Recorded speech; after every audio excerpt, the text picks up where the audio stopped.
보도록 하겠습니다. 오늘 우리가 읽은 말씀에 등장하는 스바냐라고 하는 선지자는 독특한 특징이 있습니다. 스바냐 1장에 보면은 스바냐가 히스기야의 현손이요 아마랴의 증손이요 그다라의 손자요 구시의 아들이었다라고 얘기를 하는데, 한마디로 히스기야라고 하는 왕의 후손, 왕족이라고 하는 얘기예요.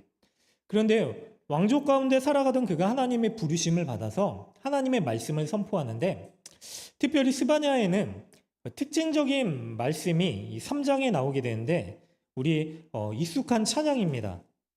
너희 하나님 여호와가 너희 가운데 계시니, 이 찬양 아시죠? 그가 구원을 베푸실 전능자시라. 기쁨으로 노래하는 찬양이고, 참 하나님이 사랑이 많으신 분이고 우리를 너무나 기뻐하시는 은혜로운 찬양이라고 고백할 수 있지만, 스바냐의 앞부분 1장과 2절에 보면은 하나님께서 이스라엘 백성들을 향하여서 이 수치를 모르는 백성들아, 진노와 분노가 너희 가운데 임할 것이다 라고 말씀을 하세요. 그러면 도대체 이스라엘 백성들이 무엇을 했기에 하나님께서 이렇게 진노하실 정도로 분노하시고 멸망의 날이 임했다라고 하시는 것인가? 자, 띄우진 않았는데요. 스바냐 1장에 보면은 이스라엘 백성들의 죄악이 이거예요. 보니까 4절에 보면은 바알과 그마림이라고 하는 우상들을 섬겼고, 그리고 하늘의 무별들에게 경배했고, 그리고 말감이라고 하는 우상 앞에 맹세하는 죄. 이스라엘 백성들이 하나님을 믿었을까요? 안 믿었을까요? 그들은 하나님을 믿었습니다. 그런데 그들이 하나님만 믿지 않고요, 당시에 이방 사람들이 섬기고 있었던 우상들, 그렇죠? 바알과 그리고 아세라, 그마림, 말감, 하늘의 뭇별들을 찾아서 경배했다라고 하는 것 얘기를 해요. 그럼 이스라엘 백성들이 왜 하나님은 신실하게 믿고 하나님의 백성이라고 하는 사람들이 왜 그런 죄를 저질렀을까요? 왜 하나님만 섬기지 못하고, 그렇죠? 당시에 수많은 우상들을 겸하여 섬기는 이 죄악을 저질렀는가? 저는 불안감 때문이라고 생각을 해봤습니다. 여러분, 불안한 거예요. 당시에 시대적으로 사람들이 살아가는 방식을 쫓아가지 않으니까, 당시 하나님은 세상의 방식대로 살지 말고 하나님만 섬기고 하나님 앞에 겸손히 하나님의 백성을 살아라라고 하는 말씀이 주는 위로가 없고, 다른 사람들은 다 저렇게 살아갔는데, 다른 사람들은 다 저 방향으로 나아갔는데 나만 홀로 이 자리에 머물면서 하나님의 은혜만 바라보라고 하는 말씀이 더 이상 그들의 불안과 그리고 그들에게 위로를 주는 은혜가 되지 않았기 때문에 그랬다라고 생각을 해봤습니다. 여러분, 이 시대를 살아가고 있는 우리에게 있어서 불안감은 무엇입니까? 여러분, 뭐가 불안하세요? 자, 많은 사람들이 생각하기에 다른 사람들이 더 많은 것을 가지게 되는 것에 대한 상대적인 불안감을 느끼게 됩니다. 저 사람들은 저렇게 가지고 소유하고 높아지고 더 많은 능력을 취하는 것 같은데 나만 여전히 제자리인 것 같기 때문에 불안해합니다. 그런데 그 자리에 하나님이 계심에도 불구하고 우리가 불안해하고 있다라고 하는 거예요. 여러분, 사람들의 삶에 살아가는 방식을 보면 불안해합니다. 자녀를 키우는 것에 대해서도 고민이 많죠. 이렇게 해야 되는 거 아닌가? 저렇게 해야 되는 거 아닌가? 그런데 현실적인 그런 문제들에 대한 불안감이 우리를 엄습할 때가 많이 있습니다. 왜냐하면 저렇게 살아가지 않으면은 내가 실패하게 될 것이다 라고 하는 세상의 소리가 우리 가운데 들어오기 때문에 그렇습니다. 여러분, 성경에서는요, 가장 무서운 죄를 교만이라고 얘기를 합니다. 교만이 무엇일까요? 교만은 자기 자랑을 하는 것, 그리고 다른 사람들보다 높아지려고 하는 마음이라고 생각할 수 있지만, 성경에서의 교만은 하나님이 나의 모든 것을 책임져 주시는 분이다 라고 하는 사실을 믿지 못하는 것이 바로 교만입니다. 이스라엘 백성들이 그런 교만한 삶을 살았습니다. 하나님이 그들의 왕이시고 하나님이 그들의 하나님이신데 하나님만 믿지 못하겠다라고 하는 것이 결국 하나님이 아닌 다른 것에서 자신의 삶을 책임질 수 있고 다른 것으로부터 살아갈 수 있는 능력을 공급받을 수 있다라고 하는 것이 교만이었고요. 결국 그것이 우상숭배였고 죄가 되었었던 것입니다. 그래서 하나님께서 이스라엘 백성들을 향하여 진노하시고 분노하셨습니다. 선지자들의 이야기가 많이 나와요. 성경에 보면은 수많은 선지자들이 얘기를 하는데 다 공통적인 이야기는 이거예요. 무엇을 얘기하냐면 지금 하나님께로 온전히 돌이키지 못하면은 너희들 가운데 심판이 임할 것이다. 그런데 한 가지는 무엇이냐면 그 심판 가운데 돌이키면은 너희들 가운데 구원이 있을 것이다 라고 말씀하시는 거예요.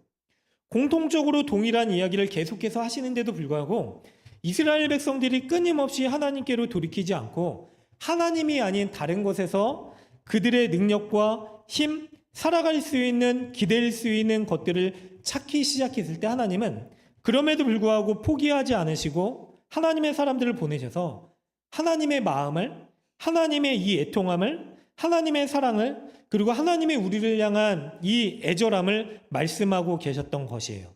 스바냐도 마찬가지입니다. 우리가 아까 익숙했었던 찬양의 고백은 기쁨과 위로와 은혜의 찬양의 고백이지만 당시에 살아가고 있었던 사람들은 여전히 하나님을 떠나 살고 있었던 사람입니다. 그런데 갑자기 상황이 반전해서요. 3장 뒷부분에 보면 수치를 향한 분노와 진노 그리고 하나님의 심판의 날을 얘기하지만 갑자기 말씀이 변화되고 바뀌게 된 이유가 있는데 그것이 무엇이냐면 우리가 앞서 읽었었던 2장 3절의 말씀입니다. 2장 2절의 말씀만 보더라도요. 여호와의 분노의 날이 너에게 이를 것이다 라고 말씀을 하세요. 그런데 3장에 보니까 어떤 말씀이 나오냐면 여호와의 규례를 지키는 세상의 모든 겸손한 자들아 너희는 여호와를 찾으며 공의와 겸손을 구하라 라고 말씀을 하세요. 한마디로 하나님 앞에 겸손으로 돌이키게 되면은 우리가 3장 뒷부분에 읽었었던 말씀처럼 너희 하나님 여호와가 너희 가운데 계실 것이고 그가 구원을 베푸실 것이고 너로 말미암아 기쁨을 이기지 못하고 잠잠히 사랑하시고 즐거이 부르며 기뻐하시리로다 라고 하는 은혜를 주실 것이다. 회복을 약속하시는 것입니다. 중요한 거는 우리가 하나님 앞에 어떠한 자세로 서 있는가, 겸손하게 살아가고 있는가예요. 그럼 겸손은 무엇입니까? 우리가 생각하기에 겸손은 많은 것을 가졌지만 그것조차 보잘것없습니다 얘기를 할 수 있는 것, 나를 상대적으로 낮춰가지고 사람들 앞에 그냥 저는 정말 보잘것없는 사람입니다 라고 얘기할 수 있는 것, 그거라고 생각할 수 있지만 겸손은 하나님께로 온전히 돌이킴입니다. 이 임입니다. 반대로 교만을 얘기해 볼게요. 아까도 말씀드렸다시피 교만은 우리가 하나님이 아닌 다른 것에서 위로와 소망을 찾을 수 있고 그리고 그것으로부터 내가 그것을 소유함으로 인하여서 내가 하나님 없이 내 인생의 주인 되어 살아갈 수 있다라고 하는 것이 교만입니다. 하나님을 떠나 살 수 있다라고 하는 착각. 왜 그러냐면 많은 사람들은요. 소유와 만족으로부터 자신이 정말로 행복하게 살아갈 수 있다라고 하는 착각 가운데 살아갑니다. 왜냐면은 내가 더 많은 것을 가지면은 내가 더 넓은 집에 살고 더 좋은 차를 사고 차를 타고 그리고 다른 사람들보다 더 많은 것을 가지면은 자신의 존재가 달라졌다라고 하는 착각 가운데 살아갑니다. 사람들이 왜 교만해집니까? 우리가 생각하는 교만, 높아지면 사람들이 변한다라고 하잖아요. 많은 것을 가지면 사람들이 변한다라고 얘기를 하잖아요. 왜 변합니까? 왜 그렇게 됩니까? 내가 이걸 가졌기 때문에 이거를 가지지 못한 사람들보다 내가 괜찮다라고 하는 착각을 가지기 때문에 그래요. 그래서 교만입니다. 여러분 절대로 우리의 소유가요, 우리의 만족이요, 우리의 능력이요, 우리의 명성이요, 절대로 우리를 다른 존재로 살아갈 수 없게끔 합니다. 왜냐하면 많은 것을 가져도요, 많은 것을 소유해도요, 많은 명성을 가져도요, 결국 그 사람의 끝은요, 절망이기 때문에 그렇습니다. 모든 사람은 죄인이기 때문에요. 모든 사람의 죄의 결과는요. 비참한 실패이고 종말이고 심판입니다. 그렇기 때문에 아무리 많은 것을 소유해도요. 우리의 존재 자체는 달라질 수 없음에도 불구하고 사람들이 착각하기 시작합니다. 내가 저 사람보다 더 많은 것을 가졌기 때문에 내가 더 탁월하고 능력 있고 괜찮은 사람이다 라고 생각을 하는 것이죠. 근데 정말 많이 배우고 많은 것을 가진 사람들이 괜찮은 사람입니까? 뉴스를 보면은요, 많은 것을 가지고 정말로 많이 배운 사람들이 더 다른 사람들을 악질적으로 괴롭히는 뉴스들을 많이 봅니다. 사람이 많이 배웠다고 많이 가졌다라고 해서 그의 인생이 그의 존재가 달라지지 않는 것을 보게 됩니다. 그래서 사람들은 교만합니다. 하나님 안에서 자신이 누구인지를 제대로 깨닫지 못하고요. 하나님이 자신을 바라보는 그 시선을 깨닫지 못하고요. 자신이 하나님 없이 살아갈 수 있다라고 생각하는 것이 교만이기 때문에 그래요.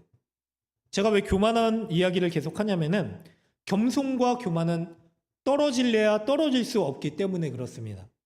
사람들은요, 또 교만한 것이 있습니다. 여러분, 많은 것을 가진 사람만 교만한 사람이 아니라 상대적으로 많은 것을 소유하지 못해서 내가 비참한 삶을 살고 있다라고 생각하는 것 또한 교만입니다. 왜냐하면 하나님은요, 우리의 소유가, 우리의 만족이 우리가 누구인지를 하나님께서 보시는 이 기쁨의 시선을 가린다라고, 왜곡시킨다라고 말씀하시지 않았기 때문에 그렇습니다. 하나님이 보시기에는 우리가요, 하나님의 기쁨의 대상이고 하나님의 은혜의 자녀이고 하나님의 사랑을 부음받은 하나님의 전적인 이 사랑의 대상임에도 불구하고 우리 스스로가 내가 더 많이 가지지 못해서, 내가 더 소유하지 못해서, 내가 더 다른 사람들보다 이름을 높이지 못해서 상대적으로 내가 비참한 삶을 살고 있다라고 착각을 한다라고 하면 그것 또한 교만이에요. 왜냐하면 하나님이 말씀하시는 우리의 정체성을 왜곡시키기 때문에 그렇습니다. 그러면은 반대로 겸손은 무엇일까요? 전적으로 하나님이 얘기하는 말씀대로 그 앞에 우리가 서서요, 하나님만이 나의 구원이고 하나님만이 나의 기쁨이라고 고백할 수 있는 믿음, 그것이 바로 겸손입니다. 다른 것을 가져서, 다른 것도 소유해서, 다른 것도 붙잡아서 하나님이 하는 다른 것을 더 많이 우리가 끌어안아서 우리의 존재가 달라진다라고 생각하는 것이 아니라, 그래서 더 많은 것을 소유했지만 다른 사람들 앞에서는 제가 가진 게 보잘것없습니다, 별거 아닙니다 라고 얘기할 수 있는 게 겸손이 아니라 하나님만이 나의 전부이시고 하나님이 그토록 나를 사랑하시는 그 사랑을 내가 알기 때문에 하나님만이 나의 기쁨입니다 라고 고백할 수 있는 믿음, 이것이 바로 겸손인 줄 믿습니다. 이스라엘 백성들이 그랬어요. 하나님의, 그들의 하나님이라고 분명히 말씀하시고 너희들이 나의 자녀이고 너희들이 나의 백성이라고 말씀을 하셨는데 이스라엘 백성들이 만족이 없는 거예요. 왜냐? 다른 사람들과 비교하다 보니까 그들이 가진 것을 내가 가지지 못하고 그들이 살아가는 삶의 방식을 내가 따라가지 못하고 있는 거예요. 결국 불안이 찾아옵니다. 하나님만으로 만족할 수 없습니다. 그래서 이스라엘 백성들이 바알도 섬기고 아세라도 섬기고 또 그마림도 섬기고 말감이라고 하는 우상도 섬기고 그것도 부족해서 하늘의 일월 성실도 붙들게 되는 이 교만한 삶을 살아가기 시작한 거예요. 그런 그들에게 하나님의 말씀하신 게 무엇이냐? 겸손히 내게로 돌이키라 해요. 겸손히 너희들이 내게 나와라 라고 말씀을 하시는 겁니다. 사랑하는 여러분, 우리가요 정말로 겸손히 하나님의 임재와 은혜 앞에 하나님의 회복 앞에 설 수 있는 저와 우리 모두 되시기를 주님의 이름으로 간절히 축원합니다.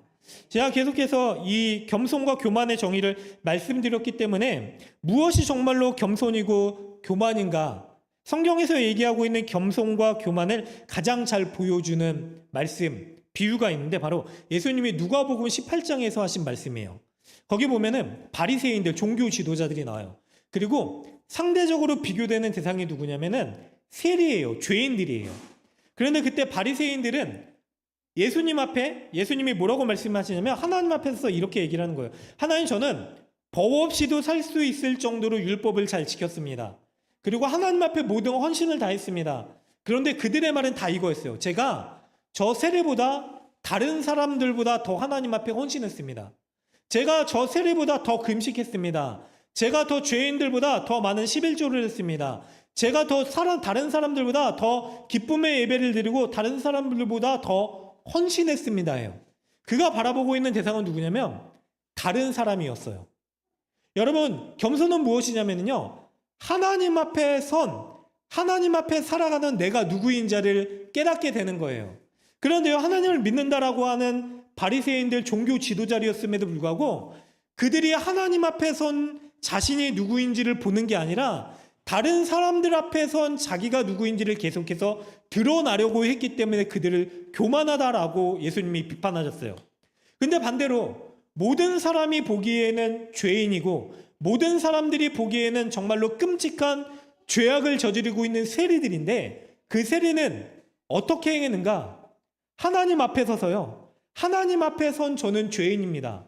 하나님 앞에 저는 은혜를 구할 수 있는 자격조차 없는 자입니다. 주님 저를 불쌍히 여겨주시고 긍휼히 여겨주시옵소서라고 호소하기 시작했어요. 눈물을 흘리면서 하나님 앞에 통회하고 자복하는 심정으로 엎드렸습니다. 그래서 하나님께서요, 예수님께서 그런 세리를 보시고 그에게 구원이 임하고 그가 겸손하다라고 말씀을 하셨어요. 여러분, 겸손은 하나님의 은혜 앞에 내가 어떠한 것도 내세울 수 없는 지극히 작은 자이지만 하나님은 여전히 나에게 은혜를 베풀어 주시고 나를 사랑해 주시고 하나님의 기쁨으로 여겨주시는 유일한 분이십니다 라고 고백할 수 있는 믿음인 줄로 믿습니다. 이 믿음을 하나님께서 얘기하시는 거예요. 다른 걸 요구하시는 게 아니라 내가 더 많은 것을 가지고 당당하게 됐을 때, 내가 그럴 만하게 됐을 때 하나님 앞에 은혜라는 이름으로 나아갈 수 있다라고 생각하는 것이 아니라 지금 내 모습 그대로를 받아주시고 그리고 내 모습 그대로를 기쁘게 여겨주시는 주님.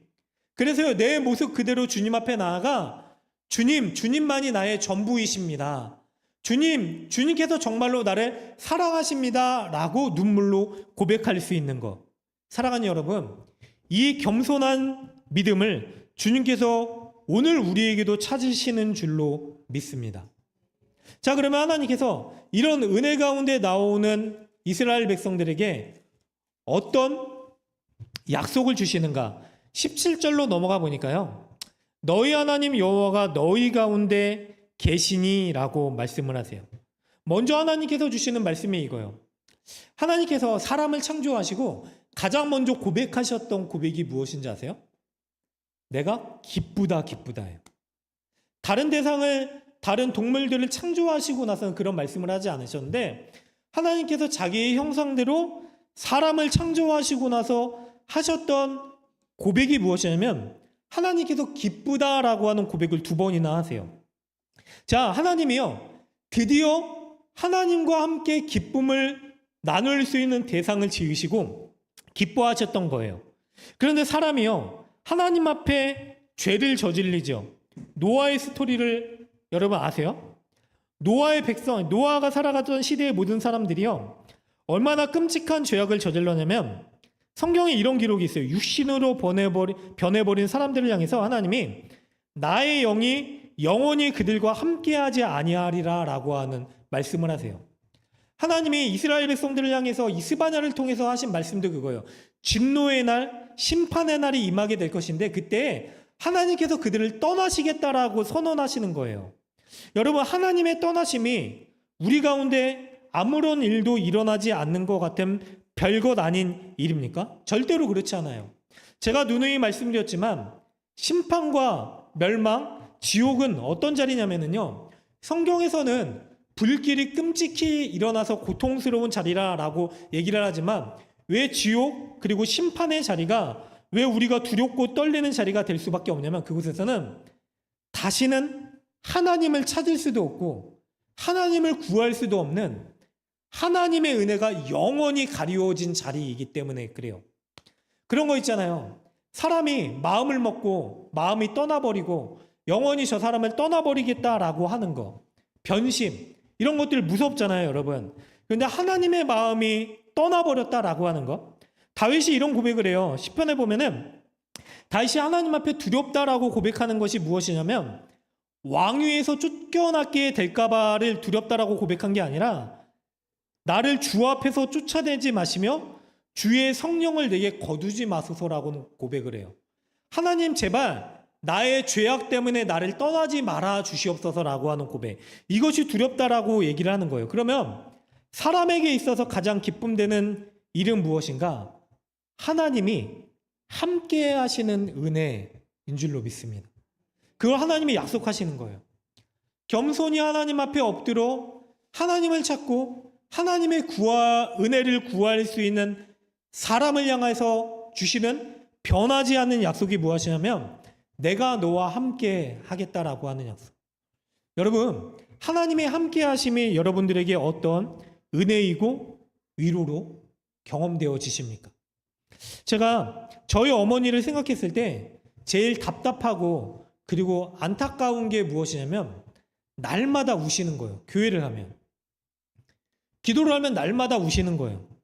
심지어는 집에서도 우세요. 밤낮 할 것 없이 우세요.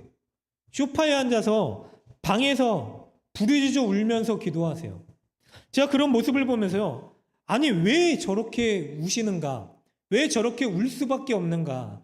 하나님 믿는다라고 하면서 왜 저렇게 연약한가? 라고 하는 생각을 많이 했었습니다. 그래서 하나님을 미워하는 마음도 있었어요.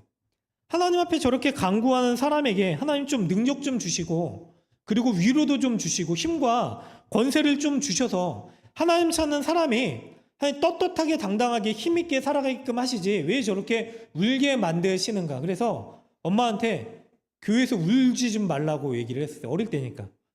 왜 울어? 울지 좀 마.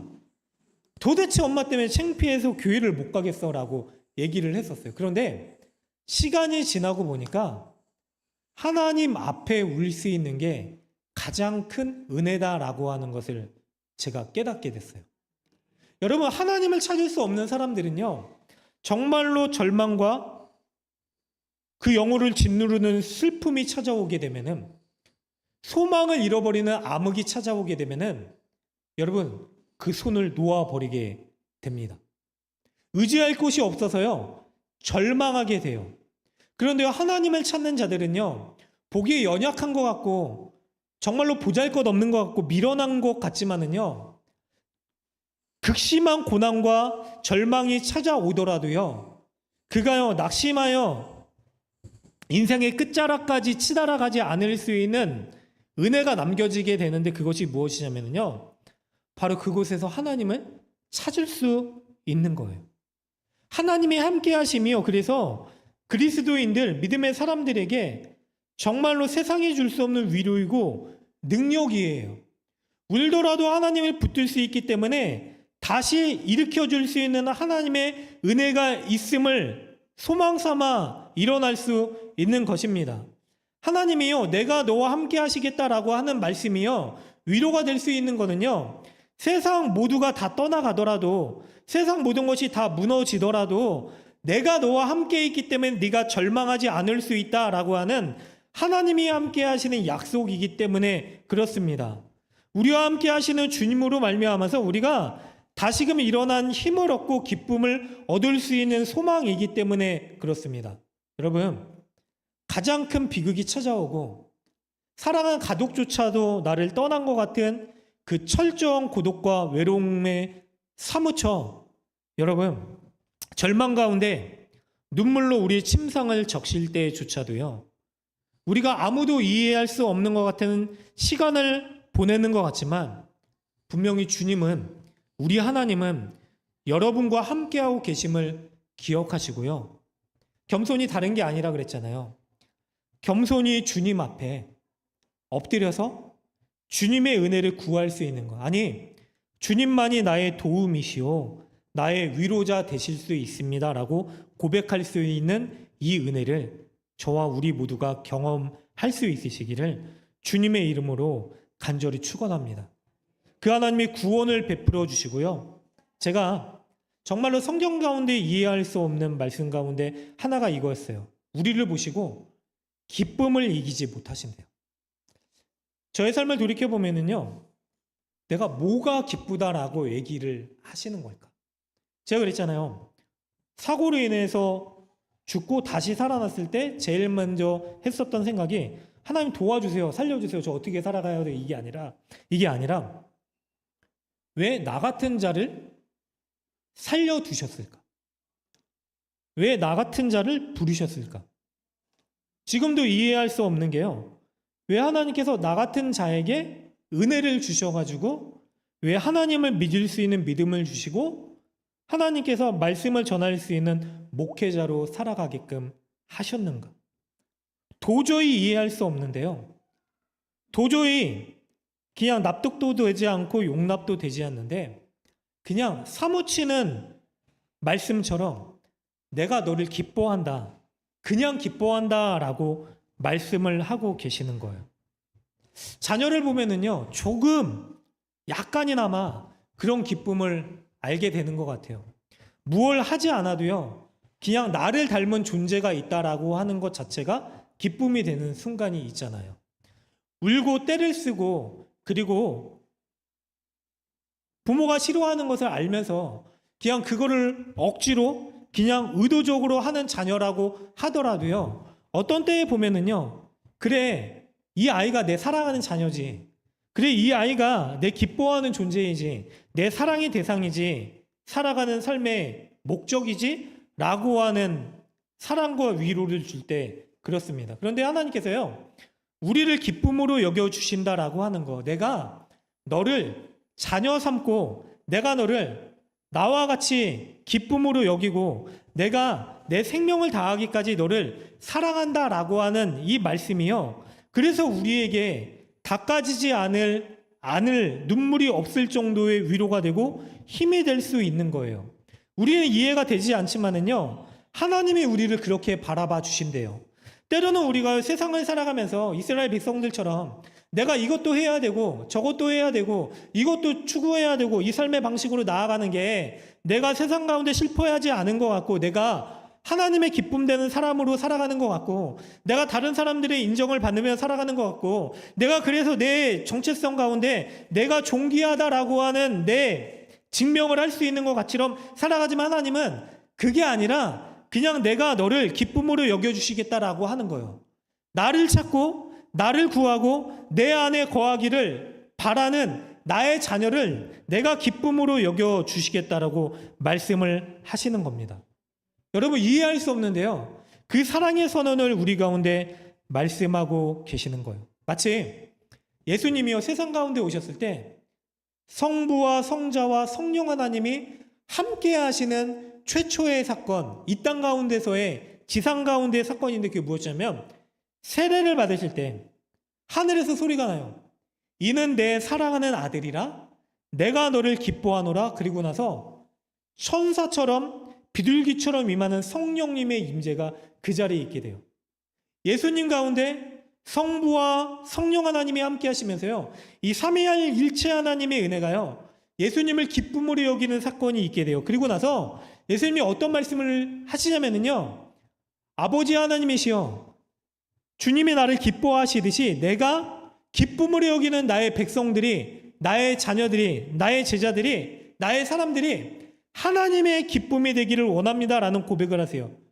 우리를 향해서 하나님이 그래서 우리의 존재 자체를 예수님처럼 기뻐하시게 됩니다. 때로는 이 기쁨이요, 뭔가 눈에 보이듯이 가시적으로 하나님의 전능한 능력으로 나타내기를 우리가 바라지만은요, 하나님은요, 오늘 말씀을 보니까 그 기쁨을 이기지 못하시고 너를 잠잠히 사랑하시며 너로 말미암아 즐거이 부르시며 기뻐하시리로다 라고 말씀을 하세요.